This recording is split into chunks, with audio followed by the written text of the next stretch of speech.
Well, we are going to start our IELTS practical program. පුතේ අපි අද කතා කරන්නේ who relative pronoun එකක් විදියට යෙදෙන negative sentences ගැන. මේක ඔයගලන්ට අමාරු පාඩමක් ගොඩක් අයට මම ලේසි කරලා දෙන්නම් අද පාඩමේ. Who as a relative pronoun. හැබැයි negative sentences මේක ටිකක් වෙනස් පාඩමක් පුතේ. දැන් ඔයගොල්ලෝ IELTS විභාගයට සූදානම් වෙනකොට මේ සම්බන්ධ වාචී පද පිළිබඳව හොඳ අවබෝධයක් තියෙනවා නම් කෙටි වාක්‍ය කතා කරනව වෙනුවට දීර්ඝ වාක්‍ය කතා කරන්න ලේසියි.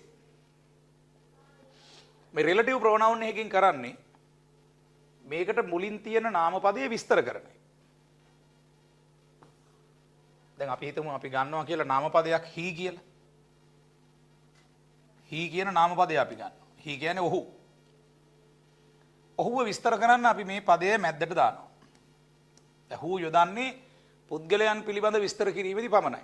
දැන් මෙතෙන්ට අපිට දාන්න පුළුවන් grammatically කියන්නේ ව්‍යාකරණානුකූලව ගැළපෙන ඕනම ප්‍රකාශයක්.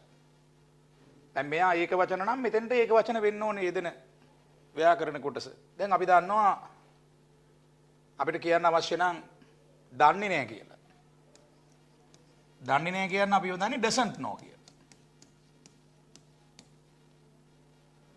ඇයි doesn't know වෙන්නේ? මෙතන ඒක වචන නිසා. ඒතර මේකේ තේරුමක් නැහැ. මේක relative pronoun එක කියලා අපි කියන්නේ මේක ආධාරක කොටසක්. සම්බන්ධවාචී ආධාරකයක්.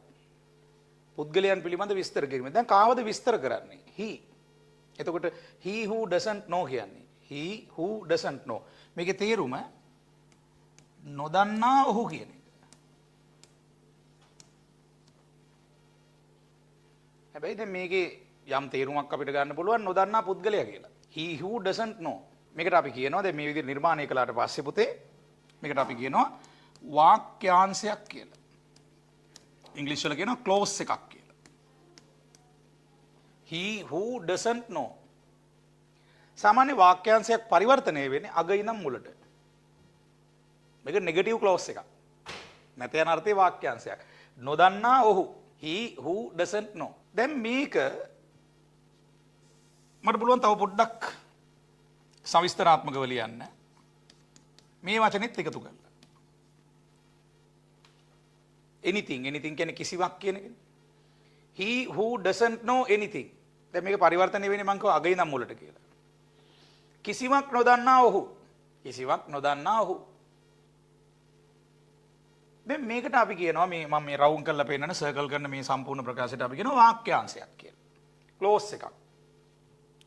ක්ලෝස් එකක් වාක්‍ය මුලටම දාන්නත් පුළුවන්. අගටම දාන්නත් පුළුවන්. මේ ක්ලෝස් එකේ පණ තියෙන වචනේ හැටියට අපි සලකන්නේ මේ who වලට මුලින් තියෙන පදේ විතරයි. අනිත් ඒවට පණ නැහැ කියලා සලකන්නේ. ක්ලෝස් එකක් හැදුවාම ඒකේ පණ තියෙන්නේ මේ වචනෙට විතරයි. ඒතකොට මේ වචනෙට ගැලපෙන්න අපිට පුළුවන් ක්‍රියාපදයක් දාන්න ආයෙමත්. මේ අනිත් ඒවාට පණ නැහැ. මේවා තිබුණාට පණ නැහැ. he නම් ඊළඟට එනවා is කියලා. he who doesn't know anything is in the dark. in the dark කියන්නේ ඉන්නේ අඳුරේය. ඒතර හැබැයි ඒ විදිහට ලියනකොට දැන් වාක්‍යයක් වෙලා තියෙන මේක සම්පූර්ණ අදහසක් දෙනවා. ඉන්නවා කියන්නේ is. ඒ is දැම්මේ මෙයාට ගැලපෙන්නේ. ඒතර මේ මුළු කොටසම වාක්‍ය ආරම්භය වෙනවා. ක්‍රියාපදයේ මේක. ඊළඟට in the dark අඳුරේය. එතකොට මේ h අකුර කැපිටල් වෙන්න ඕනේ. මොකද දැන් ඔයා මේ වාක්‍යාංශය වාක්‍ය මුලට ගත්තා. වාක්‍යාංශය වාක්‍ය අගට දාන්නත් පුළුවන්.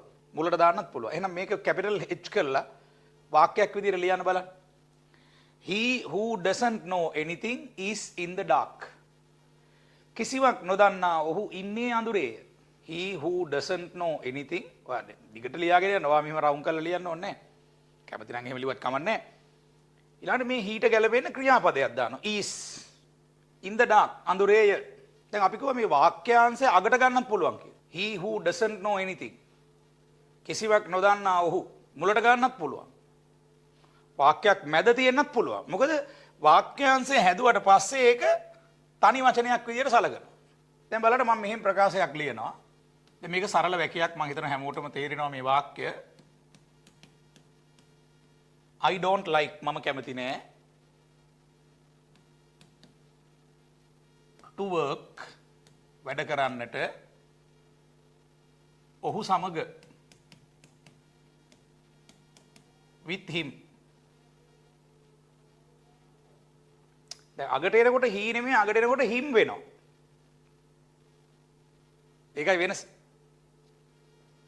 දැන් මට මේ him කියන වචනය විස්තර කරන්න අවශ්‍යයි. ඔහුව මම කැමති නෑ වැඩ කරන්න ඔහු සමග.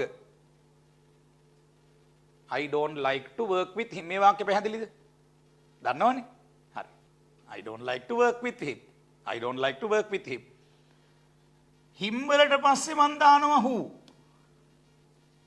ඇයි who දාන්නේ? විස්තර කරන්න. මේ him ව විස්තර කරන්න. I don't like to work with him who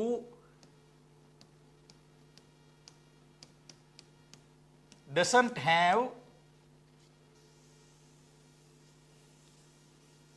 so don't have නෙමෙයි හොඳයි. මොකද අර heට ගැලපෙන්න himට ගැලපෙන්න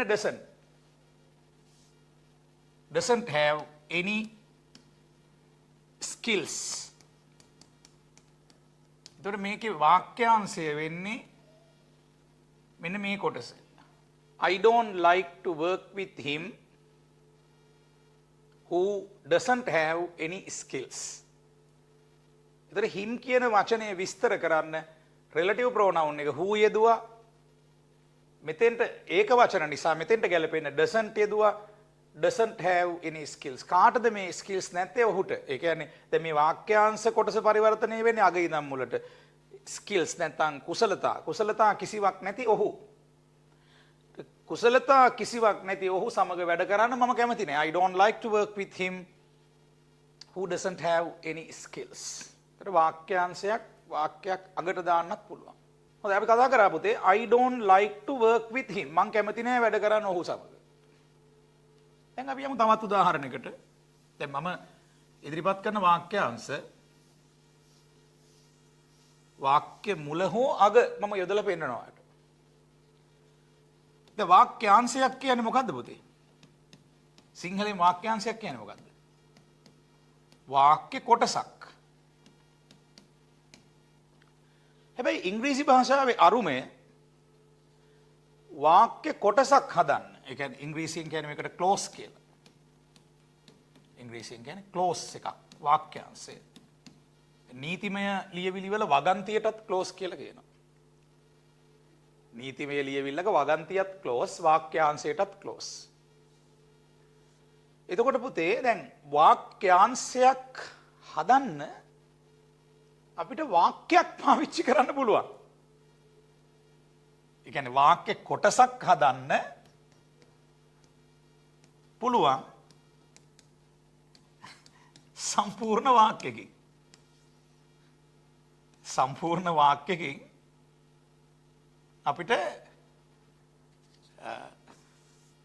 සම්පූර්ණ වාක්‍යකින් අපිට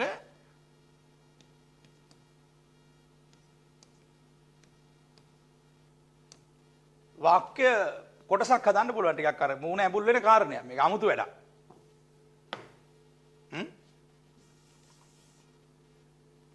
දැන් සම්පූර්ණ වාක්‍යයක් අපි ගමු. කමල්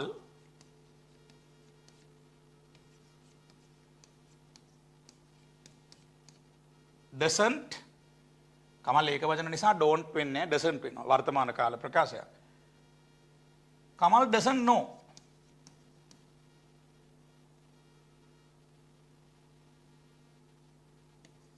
anything. දැන් මේක අගට මම full stop එක තියෙනවා. දැන් මේක වාක්‍යාංශයක් නෙමෙයි. මේක සම්පූර්ණ වාක්‍යයක්. මේකේ තේරුමක් තියෙනවා. ඒ කියන්නේ සම්පූර්ණ වාක්‍යයක උක්ත පදයක් තියෙනවා, ක්‍රියාපදයක් තියෙනවා. සම්පූර්ණ තේරුමක් ලබා දෙන එකකට අපි කියනවා සම්පූර්ණ වාක්‍යයක් කියලා. පුද්ගලයෙක් සහ ක්‍රියාපදයක් තියෙනවා. කර්මපදයකුත් බොහෝ විට තියෙනවා. මේක තමයි කර්මපදය. ඔබ්ජෙක්ට් එක. දැන් මේකේ තේරුම කමල් දන්නේ නැහැ කිසිම දෙයක්. සම්පූර්ණ වාක්‍යයක්. දැන් මේකෙදී අපි මේ කමල්ව විස්තර කිරීම සඳහා දැන් කමල් කියන වචනේ මෙහෙම තිබුණානේ. මෙතෙන්ට හූ දැම්මොත් මේක වාක්‍යාංශයක් බවට පත් වෙනවා නිබේව. කොතෙන්ටද ඒ හූ දාන්නේ? විස්තර කළ යුතු පදයට පසුව. එතකොට මේ හූ වලට පස්සේ තියෙන්නේ grammatically correct expression එකක්. ඒ කියන්නේ ව්‍යාකරණානුකූලව නිවැරදි වෙන්න ඕනේ හූ වලින් පස්සේ එන කොටස. දැන් කමල් ඒක වචන නිසා මේක ඒක වචන වෙන්න ඕනේ. දැන් මෙහෙම හැදුවට පස්සේ දැන් මේක හූ කියන වචනේ දාපු එක විතරයි කලේ. පුද්ගලයන් විස්තර කිරීමට අපි හූ දාන්නේ. දැන් මේක වාක්‍යාංශයක් වෙලා. දැන් මේක අග ඉඳන් මුලට තමයි කියවෙන්නේ. කිසිවක් නොදන්නා කමල්. දැන් වාක්‍යාංශයක් මේ. අර ඒ කියන්නේ සම්පූර්ණ වාක්‍යයක් වාක්‍ය කොටසක් බවට පත් කරන hina යන වැඩක්. ඊට පස්සේ මේක පාවිච්චි කරලා ආයි තව එකක් හදනවා වාක්‍ය. දැන් මේක කොටසක් වෙලානේ දැන් වාක්‍ය. වාක්‍යාංශයක් වෙලා. Kamal who doesn't know anything. කිසිවක් නොදන්නා කමල්. මේකෙන් පස්සේ අපිට තව ප්‍රකාශයක් හදා ගන්න පුළුවන්. දැන් අපිට කියන්න පුළුවන් කිසිවක් නොදන්නා කමල් is දැන් මේ is දාන්නේ කමල්ට ගැලපෙන්නේ. දැන් මොකද මේ මුළු කොටසෙම ප්‍රාණවාචි පණ තියෙන පදයක් විදිහට අපි සලකන්නේ මේක විතරයි. අනිත් ඒවා වැඩක් නැහැ. මේකට ගැලපෙන්න තමයි is දාන්නේ. අමල් ගැන යමක් අපි කියන තව දුරටත් is innocent. දැන් මොකද්ද කියවිලා තියෙන්නේ? කිසිමක් නොදන්නා කමල් අහිංසකය. අහිංසක වේ කියන්නේ is. Kamal who doesn't know anything is innocent. කිසිවක් නොදන්නා කමල් අහිංසකය.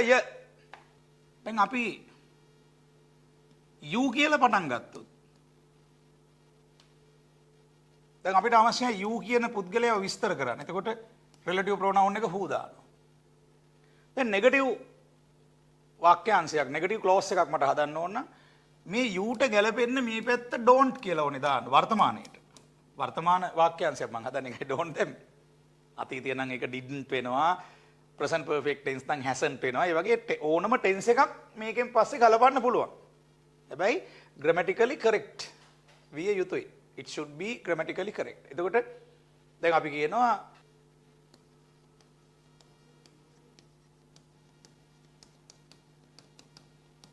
මේක වාක්‍යාංශයක්. අග ඉඳන් මුලට පරිවර්තනය වෙන්නේ. දැන් don't have කියන්නේ නෑ කියන එක මොකුත් නෑ. කිසිවක් නැති ඔබ.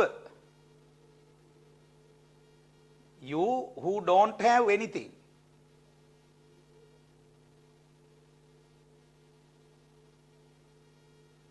You who don't have anything කියන්නේ කිසිවක් නැති ඔබ කියන්නේ.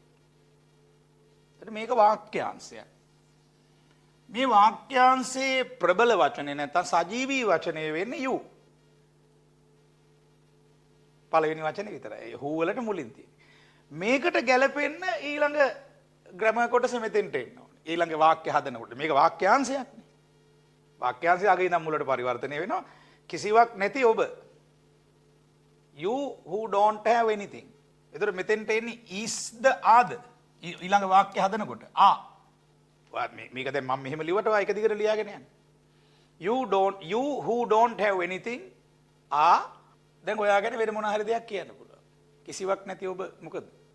කිසිවක් නැති ඔබ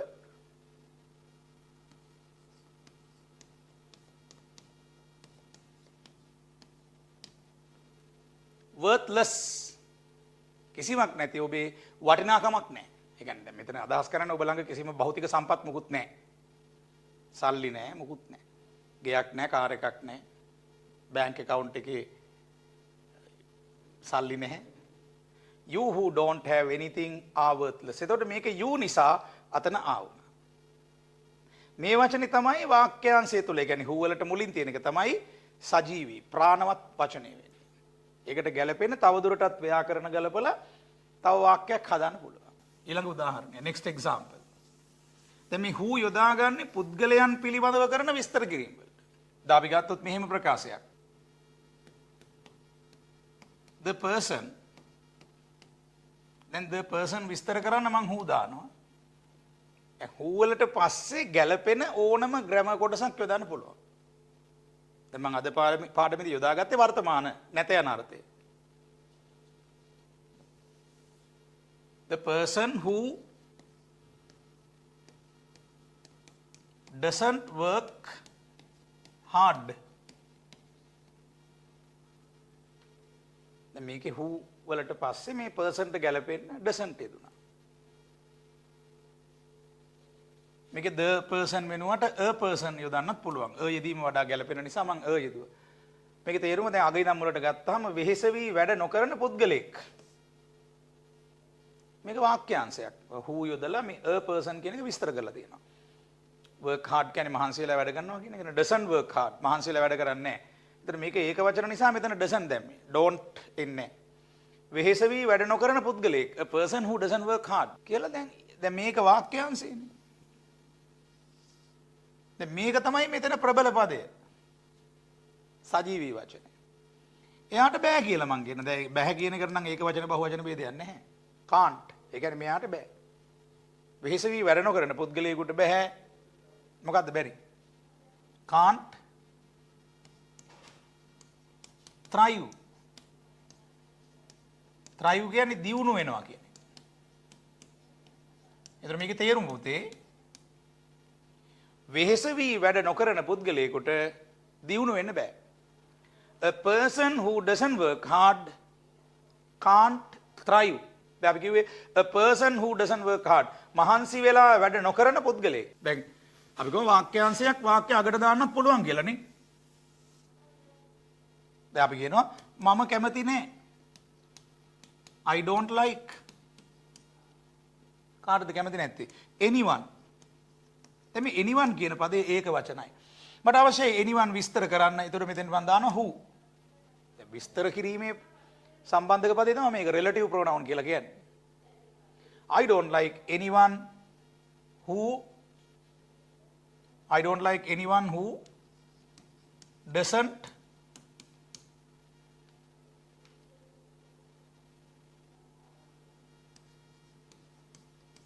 work hard.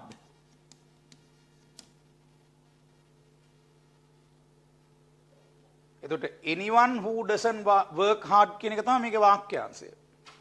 වෙහෙස වී වැඩ නොකරන කිසිවෙක්. මම කැමති නැහැ වෙහෙස වී වැඩ නොකරන කිසිවෙකුට. ඒතර මම anyone කියන වචනේ තමයි විස්තර කළේ. ඒතර anyone ඒක වචන නිසා මෙතන doesn't කියලා එනවා who වලට පස්සේ. doesn't work මහන්සි වැඩ කරන්නේ නැහැ. ඒතර පුතේ මේ අපි කතා කරේ clause එකක්. නැත්තම් බහුවචනෙන් clauses කියලා කියනවා. වාක්‍යාංශ. වාක්‍යාංශ කිව්වොත් බහුවචනෙන් උච්චාරණය වෙන්නේ clauses කියලා. ඒතර අපි මේ කතා කරේ පුතේ වාක්‍යාංශ යටතේ වර්තමාන කාලේ නැත යන අර්ථයේ වාක්‍යාංශ හදන විදිය. වර්තමාන කාලේ නැත යන අර්ථය. ඒතකොට ඒක doesn't වෙන අවස්ථා තියෙනවා, don't වෙන අවස්ථා තියෙනවා. Wish you all the best.